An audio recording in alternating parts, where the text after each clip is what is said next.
This is the Alternative Investing Advantage podcast from Advanta IRA, where we show you how to explore investments beyond Wall Street and open your eyes to new options for your portfolio. It's time to take control and give yourself the freedom to choose where you invest your money.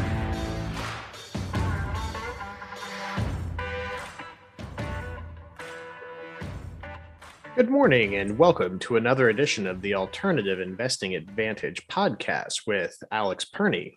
Today on the download, the markets today have been quite tumultuous. We have the Dow going over 500 points down, starting today with about 1.5% or 547 points down as of the recording of this podcast on Tuesday, January 18th. The S&P 500 down 73 points or 1.58%. The NASDAQ down 266 points at 1.8%.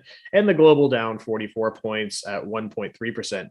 However, gold is up 3 points or 0.17%, and oil is also trading up at 1.84%. This is pretty much in direct response to what is seen as many pullbacks on some of the very inflated markets that we've seen, some key inflation measures that are reaching a critical point, and also the Federal Reserve anticipated to raise the key rates in the coming weeks. So a few big things that we're seeing really kind of driving some of those things.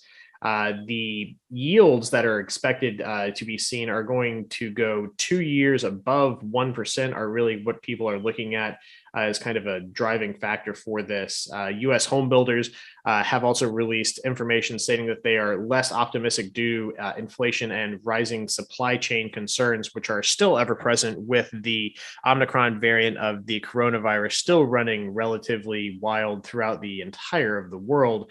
One big news coming out over the weekend, as it was a federal trading holiday yesterday, is that Microsoft bets big on the metaverse with a purchase of Activision, the video game manufacturer behind such titles such as Call of Duty as the main IP that they have, for $69 billion. That is quite the large purchase for someone to make over the weekend, and is the largest acquisition that Microsoft has made in its entire history. So $69 billion, Microsoft looking or having acquired the video game giant Activision with over the weekend. Now, a few other things to watch with regard to markets is that Goldman Sachs has sold off a large tranche of their market holdings, which has more than 100 points of applicable Dow slide, which is directly attributable to their sell-off. Airlines are also in the news again today with they are warning of 5G service rollout for cell carriers. So communications markets with what was going to be seen as a relatively strong push for new technology is being encroached back due to phone manufacturers not being able to utilize certain features on new phones that are being produced. And again, crude oil prices are topping 2014 highs, even with attacks in Abu Dhabi, an oil facility attack with attacks at an oil facility in Abu Dhabi. So there is still much to be said for the push in the oil markets, which is kind of interesting considering the rise in transportation. But we are seeing transportation costs increase commensurately with the consumption of transportation as coronavirus continues to get we continue to get a better handle on the coronavirus. That has been pretty much it. We're looking for a shorter trading week, as it was a federal holiday with the Dr. Martin Luther King holiday on Monday. So we got 4 days of trading this week. So it'll be interesting to see how the thoughts on rising inflation and the large slide that the Dow took this week, whether it's going to be a buying frenzy and stocks are going to rebound as they had throughout the past 3 or 4 months, or if this is going to be a little bit of a leveling off from these crazy markets that we have seen. Thanks for joining us today. This has been The Download.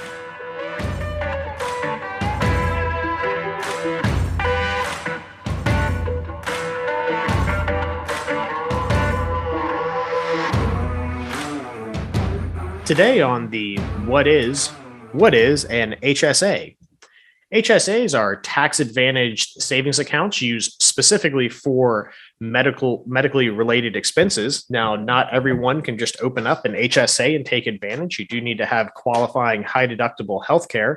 Now, if during the recent open enrollment, you applied and got healthcare through the Open Affordable Care Act marketplace, and you had that coverage bound as of December 1st of last year, you do qualify to make a full contribution to the HSA. And depending on what type of coverage, whether it's a family or individually only healthcare plan, will determine how much money you can contribute to the plan. Now, the cool thing about HSA plans is that all contributions are tax deductible to you personally.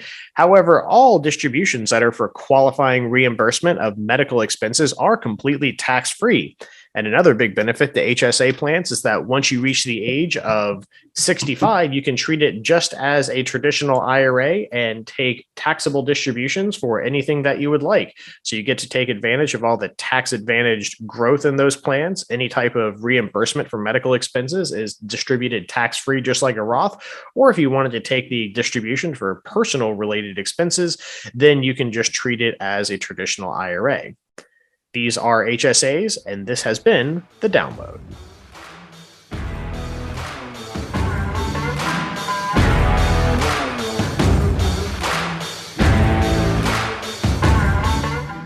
All right, everyone. Thank you very much for joining us for another edition of the Alternative Investing Podcast. I'm very pleased to have Jamie with us on today from an international investment firm. We'll get into a little bit more about what she does in her company in a second. Thank you very much for being on with us today, Jamie.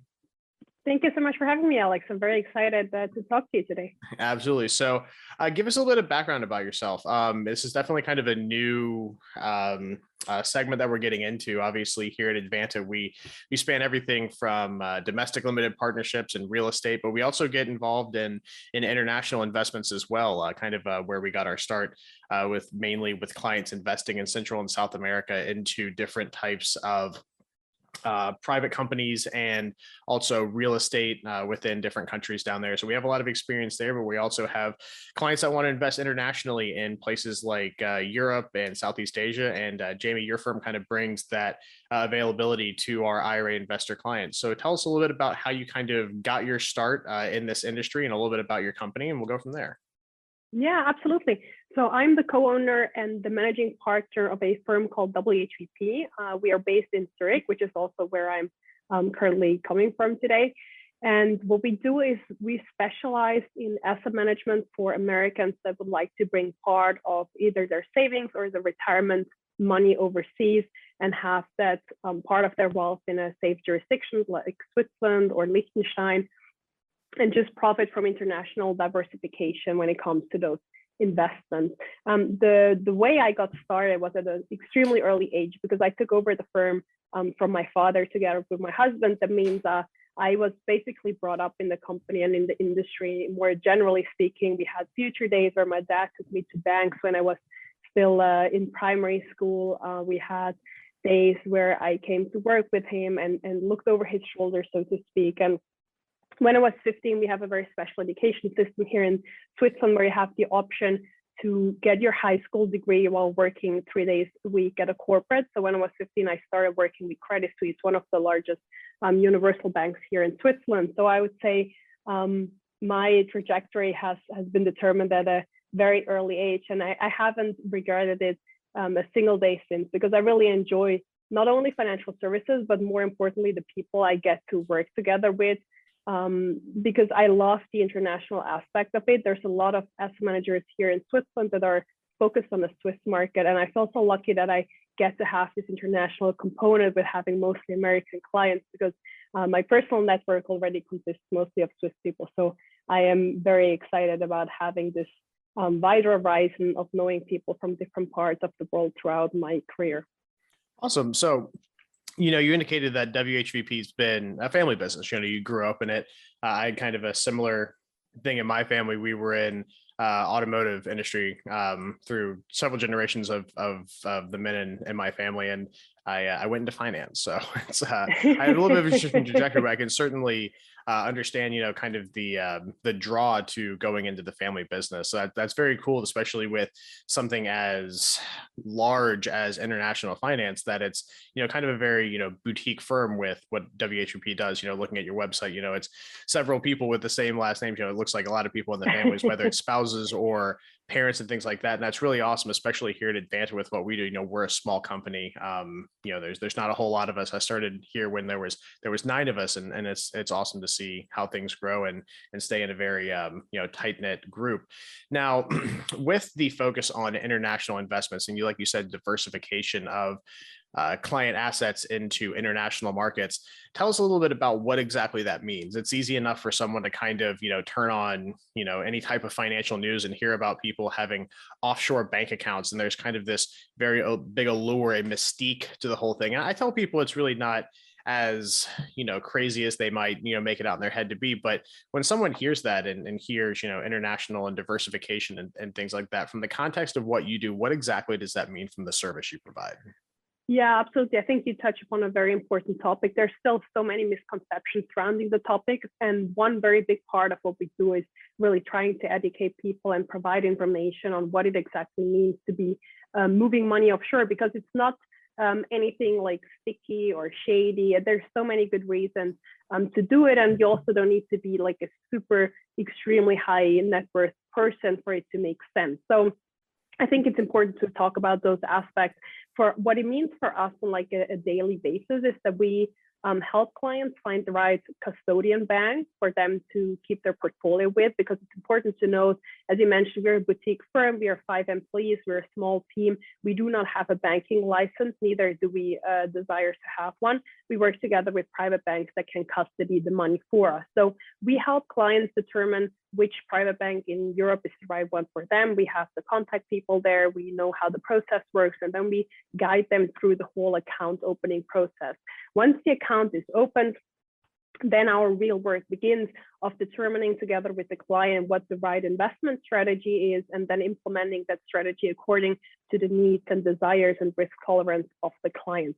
That can look a variety of ways. I think probably no account is exactly the same as another of those that we manage. And that's also one of the benefits of being a small boutique firm, is that we are very entrepreneurial and specialized in the services that we offer. So we can really put something together that is individualized and personalized for the person or couple or family that we're working with. Our investment strategies, generally speaking, are usually in 4 different asset classes. So we go into stocks, bonds, foreign currencies, and precious metals. It's important for us to only make investments that the clients understand. It's also important to us, and that's where we set ourselves apart from a lot of competitors, that we completely exclude the US dollar and the US stock market from our investments, because that's something that people in the US, they can do it much easier and much cheaper domestically, and you don't need to go to Switzerland to pay someone a lot of money to then invest back into your own home market. So we have a strong focus on Europe and more specifically Switzerland. But we also have some investments in other parts of the world, like Canada and the Asia Pacific area. It really depends a bit on what the client wants, but I would say that the Central European area is where we have most expertise. We have been in business for 30 years, so we really have a long track record in doing what we're doing. And I think that's where we can add the most value, is by really identifying the right partners here locally in the European market, and then setting up an investment strategy that is built on the expertise and knowledge that we have in that geographical area that is close to where we live and work. That's awesome. So with regard to that, I mean, it makes perfect sense. Just like we don't do public, we're not a broker dealer. We don't sell or do stock investments in the U.S. equities markets. So what is some of the benefit and maybe some of the differences that you see between investing in the securities market, specifically in Europe and Switzerland, where you're located, that kind of brings a different investment profile than what you see here in the States? Is there, I mean, I'm assuming at least with a lot of securities, at least worldwide, there's a lot of similarities. Things are traded on a market. There's different, geopolitical things that'll drive stock price and, risk in a certain area. But what are some of the big differences if someone wanted to diversify offshore, investing in this type of realm that you would see by investing in a market in your part of the world, in Switzerland or in Europe in general, that would differentiate it from some parts of the US? Maybe there's some key points, maybe there's a more broad overarching scope that would cover that. Go a little bit into that if you would. Yeah, sure. So I think the most important point, and that's something that is even more relevant now than it was a couple of months or years ago, is the devaluation of the US dollar. So the US dollar has, since its inception a couple hundred years ago, continuously lost value in the long term. Of course, there's short periods of strength like we saw this year, but overall, over several years, if you look at it, the US dollar continuously loses a lot of its purchasing power. This is now accelerated through the high inflation that we're seeing. And if your investments are fully into the US dollar, and that's something that to this day we see in almost every single US portfolio that crosses our path, you are automatically being punished for the devaluation of the currency that your portfolio is in. So by having part of your money outside of the US dollar, outside of the US economy, you can diversify that risk away. We have a very strong currency here in Switzerland, the Swiss franc, which is a well-known safe haven currency, but there's other strong currencies throughout the globe as well. And oftentimes when we speak to Americans, most of them admit that they don't have any exposure outside of the US dollar, and some say, oh, no, I do have some international exposure, I'm doing fine. And then when we look at the portfolio, we see that there's like a 4% allocation to a MSCI World Index or something like that, where we don't really feel that that is taking full advantage of what the world has to offer. The US stock market is huge and it offers a lot of potential, and we don't advise clients to take their money fully away from it, but it certainly stabilizes your overall wealth if you have your eggs in different baskets, if you so will. So the currency, I would say, is the main motivation for most of our clients and prospects to get in contact with us. But then, of course, you also have the option to move away from home bias. So just due to geographical proximity, most people are more informed and better capable to be trading in the market that they are based in. So Americans usually have a strong favoritism towards the US market because that's what they know, that's what they understand. And the same goes for people in Europe. We feel more comfortable with the European market, the German, the Swiss markets, whatever there is around. And I think that's something that we really need to keep in mind when we're investing. People are not machines. Everyone has their own biases. Everyone has their own understanding of the world. And by having part of your money split up between different people that might have been brought up in a different part of the world, in a different educational system, that enables you to profit from opportunities that cannot be seen by people who might have grown up very close to where you have grown up. I think those are the two main differences. Then the third one is that a lot of people just feel more comfortable based on political developments in the US. They just feel more comfortable having some money outside in a different financial jurisdiction. So the debt level of countries is often something that people take into consideration when looking for a financial jurisdiction. So for example, we have some banks in Liechtenstein that we work together with. Liechtenstein has virtually zero debt. I think the official rate is 0.5% of their GDP. If you look at the US, the last time I checked, I think it was about 138% of their GDP. And those are things that make people feel uncomfortable. And just knowing that like a safe nest egg outside of their country is available if something were to happen in the US makes a lot of people feel safer and help them sleep better at night. No, absolutely. That certainly makes sense. Debt to GDP ratios are something that, we don't get into a whole lot, but I try to be as much of a sponge when it comes to different things in finance. Part of the reason why I started this podcast is to bring different views on this kind of stuff, and to have someone that can, bring up these types of points of things that are good to look at. We focus a lot on the tangible investment side of things. But that's not, just like with anything, diversity is key. That's what we promote a lot with our clients, and understanding that there are things outside of our borders and outside of just your backyard that can be very beneficial to helping to increase your diversity of your particular portfolio and help you to mitigate risk as best as possible is very important. Now, with anything and any type of investment firm, I'm sure you have specific types of markets that you like to focus on.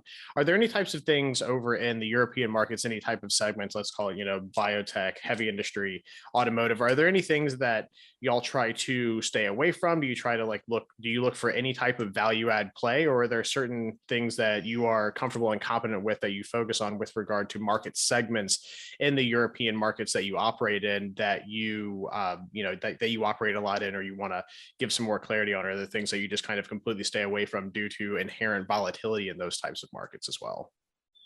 Yeah, I mean, there's a variety of ways I can answer that question. I think very generally speaking, we consider ourselves value investors. So a lot of our clients are towards the end of their career, at the beginning of their retirement. So we try to reduce volatility.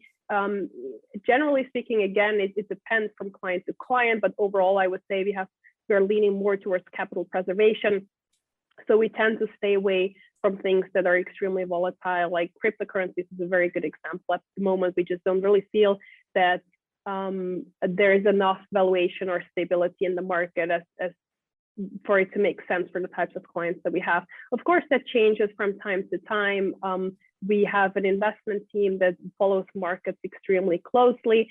We like dividend-paying stocks. We like the larger stable companies that have a fair valuation where we see long-term upwards potential. We also take into consideration tax consequences. So we like to stay invested for a longer time and not take any short-term capital gains taxes. So there's really a variety of things that we are considering when putting together a portfolio, but I wouldn't necessarily say that we generally stay away from entire segments of the market. It really just depends on where we see the next quarter or year and how everything develops. I think at the moment we are in quite a challenging situation where overall we have rather high, or we have seen in the past 1.5 years, rather high valuations at stock markets and low interest rates, which made the fixed income market tricky. And I think we have to continuously look for opportunities, and it's not something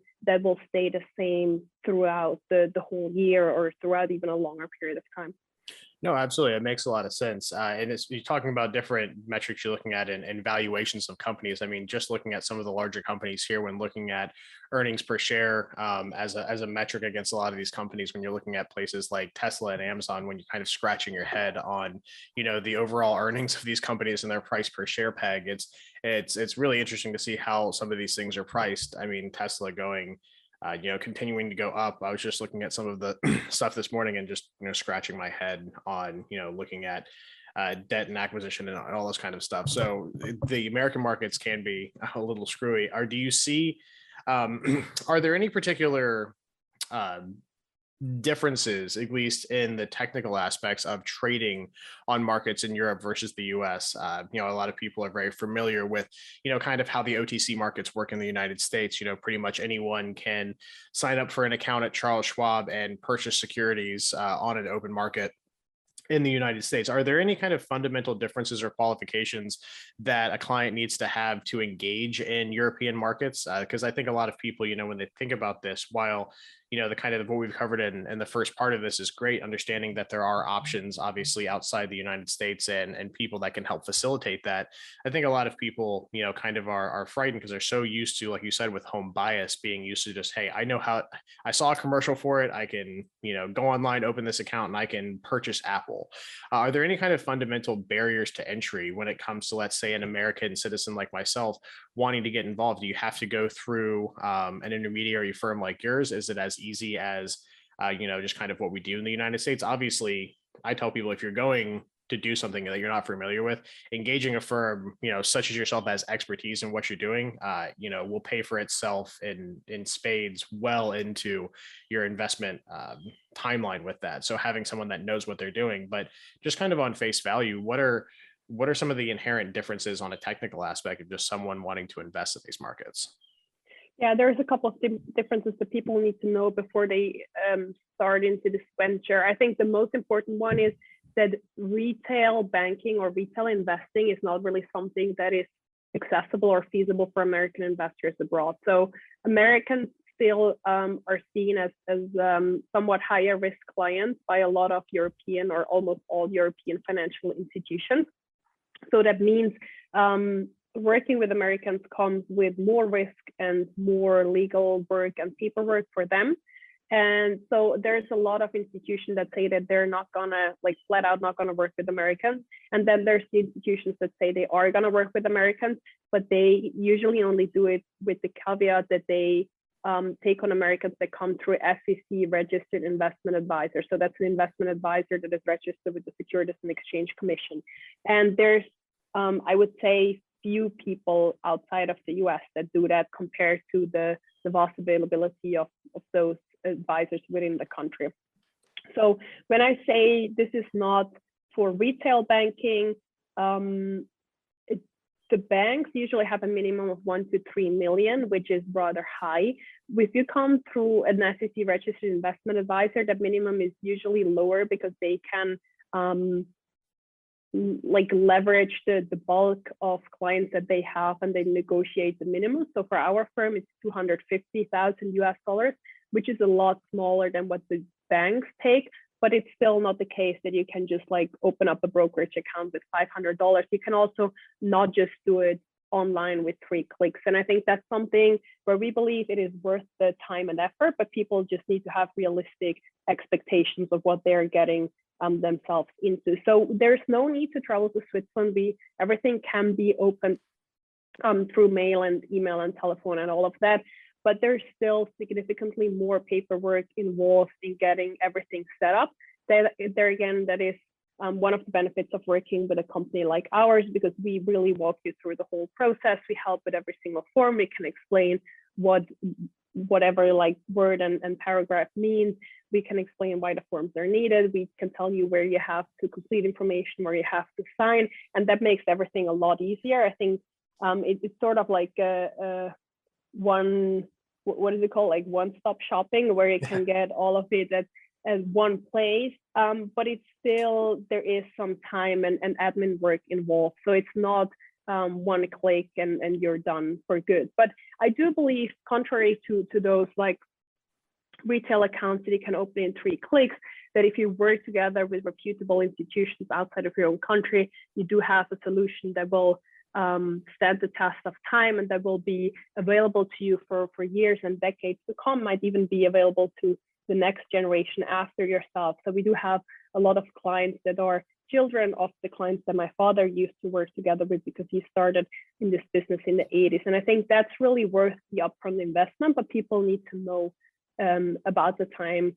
and effort that is involved in setting everything up. And then the other thing is that there's more cost involved, because everything is individualized and tailor-made, and you do get so much support and such a high service level. It is obviously also more expensive than setting everything up yourself with an online brokerage account. I think in the end, it really comes down to what you're looking for. If you just want to trade some stocks on the side, if you're younger, then it might make sense to have an online brokerage.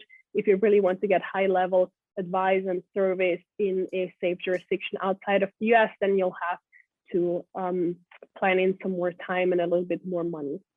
Yeah, absolutely. It certainly makes sense. I mean, with anything, if just in the United States alone, if I were to invest in real estate, here in where we're located in Florida, it's, a lot easier. I can, walk down the road and look at it. If I want to invest in something in Seattle, that's 2,500 miles away. It's, the cost and, the effort increases with distance. So it certainly makes sense. And I think a lot of people just kind of need to understand that just with distance comes additional steps that you need to take. But, if the investment makes sense, and especially if you're more of a long-term focused investor, this kind of investment platform of international diversity can add a lot of benefit to your portfolio, because you're completely, with diversity. A lot of people say, oh, you're diversifying your stock portfolio. I'm like, well, you're diversifying one asset class. You're buying a lot of US stocks traded on the same market. Yes, there's diversity in the fact that, yes, you might own shares of Pfizer and biotech, and you might own shares of GM, which is industrial manufacturing and automotive, but it's still the same. You're still a security, it's still traded on the same market. There's still the same political things that will drive share prices across the entire market. There's still politicians that can affect things with just, what they say on a given news cycle. So, from that aspect, it certainly makes sense. That little bit of extra effort can truly get you out of one realm and into another. And the benefit of that is, the insulation that you have from, one market in one country into this. Now, one thing that I want to touch on, and it's a little bit of a pivot on this, is just the utilization of different banks in different countries that you use. At least on your website, you've listed, that you use banks in Switzerland, Liechtenstein, and Austria. What are some inherent benefits of using these different types of banks? Are different countries specific to one goal an investor might have, or one goal that you might have as a company? If someone opens an account, why would you necessarily choose to custodize cash or assets in one of those three different countries versus another? Yeah, absolutely. I think all of those jurisdictions have different benefits and drawbacks. For example, Austria is part of the European Union. The Switzerland is not. Liechtenstein is also not part of the European Union, but part of the European Economic Area. The Austrian banks have the euro as like the trading currency of the economy, whereas Liechtenstein and Switzerland have the Swiss franc. Politics in all three countries are different. The size is different. For example, Liechtenstein, the population of the whole country is 30,000 people. So it's really, at the end of the day, it comes down to personal preference. There's people who say, I really, really want to be in Switzerland. That's important to me. I've heard so many good things about Switzerland, and that's totally fine and valid. But Switzerland is more expensive than Liechtenstein and Austria. And there's people who say, I really want to be in a country where the Swiss franc is the trading currencies. Other people say they really want to be in a country where the country is part of the European Union. And there's people that say the opposite, that they really want to be in a country that's not part of the European Union. It's just important to us that we have a variety of options, and we can visit all those three countries with like a 1 or 2 hour drive. So it makes sense for us because we're so close to those borders. We have such close relationships with people in those countries to offer a variety of options. But I would say most clients usually go with either Liechtenstein or Switzerland, because those are the main areas that we work with, because they are closer than Austria and they're in the Swiss franc and they're outside of the European Union. But there's also people who say they really want to go with a bank in Vienna, and then we can accommodate for that as well. That's something that's usually determined in like a first introduction meeting, where you just hear about the motivation of the client, hear what's important to them, where they place their emphasis and what they prioritize, and then we figure it out together with them. We're always happy to make recommendations, but at the end of the day, the client needs to decide what makes most sense to them. And then one important caveat that I also have to mention is I've talked a lot about personalization and like tailor-made mandates, but we also have one service that is standardized for all clients in that service. It's still individual stocks and individual investments, so it's not a fund, it's a very actively managed portfolio, but there's just the same investment strategy for all clients in that portfolio. That's the one where the minimum investment size is 250,000. And with that, we have a special agreement with one bank that agreed to those conditions. The bank is in Liechtenstein, but for all other mandates, the client can really choose whichever bank best fits his or her needs. That's very interesting. And kind of what, one thing that popped into my head, at least here in the United States, we have a lot of regulations regarding people that take on client money in that type of capacity for people that aren't familiar with it, it's called accredited investor status or accredited investor regulations. Do you have any types of those types of barrier to entry with your firm, at least with qualifications of clients, if someone wanted to invest some of their money with you, about verification of net worth or anything like that? Or if someone has $250,000 that they'd like to invest, they can place that with your company. Tell us a little bit about that, if there are any of those barriers. Just to clarify, do you mean barriers that like would be on side of the clients, or do you mean on us as the financial institution? You as the financial institution. Yeah, so okay, we have been registered with the SEC for 10 years, so that's the US side, where we have to adhere to all the same rules and regulations as the US advisor has. And then additionally to that, we also have the rules and regulations of Switzerland, because we're also a Swiss-based entity. So we are basically regulated by two different countries at the same time. We are now here in Switzerland, we're a bit in a transition phase, because as of, I think up until the end of 2019, the Swiss financial asset management industry was a self-regulatory industry. So we were part of a self-regulatory organization that oversaw all our like anti-money laundering activities, all of that. And now at the beginning of 2020, it switched, that we have two new laws in place where the standard and the requirements for a firm to act as an asset manager like we are really has increased. This is now, so for the one law, the transition period ends in 3 days at the end of this year. And then for the second law, the transition period ends at the end of next year. And for that law that takes place, or that the transition period ends next year, there you have to get a direct license from the Financial Market Authority, FINMA, here in Switzerland. And that's what we are currently preparing and applying to. We are very lucky because we already adhere to almost all the rules and regulations that are new for our Swiss colleagues, because we are registered by the SEC, and that there's really a big overlap, of course, because both supervisory authorities have the client protection in mind. But for our colleagues that have only served Swiss clients, a lot will change, and they will need a lot of new processes. And I think for them, it's really quite a headache. It's a lot of paperwork. For us, we're quite optimistic that we'll get the whole registration process done at the end of Q1 of next year. We will see how it goes. But yes, so to answer your question briefly, yes, there's also the Financial Market Authority here in Switzerland that oversees our industry.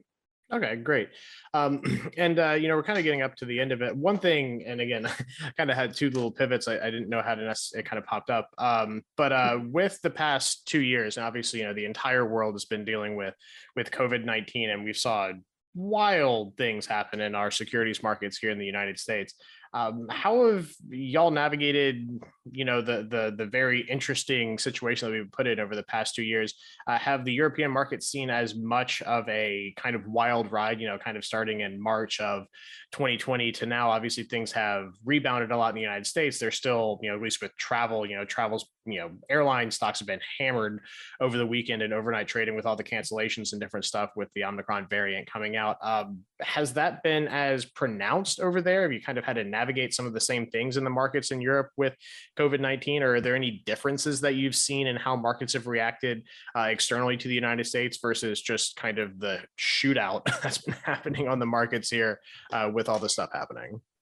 Yeah, I mean, the pandemic has been a huge worldwide event, as we all know by now, and it obviously also has severely affected the Swiss economy, the European stock market, all of it. I think yes, there's a vast value to diversification, but at the end of the day, there's still some correlation between stock markets. And if something happens like the coronavirus, everyone and every economy is affected, of course, to different levels. And I think that's something where we can really speak to the resilience of the Swiss economy, because the economy has recovered quite quickly. And not to get too political, but I think the Swiss economy also has handled the pandemic in a somewhat decent way, with trying to make compromises to make every side happy, or as I like to call it, is a good Swiss compromise is if everyone's unhappy. I think then we have found a good solution,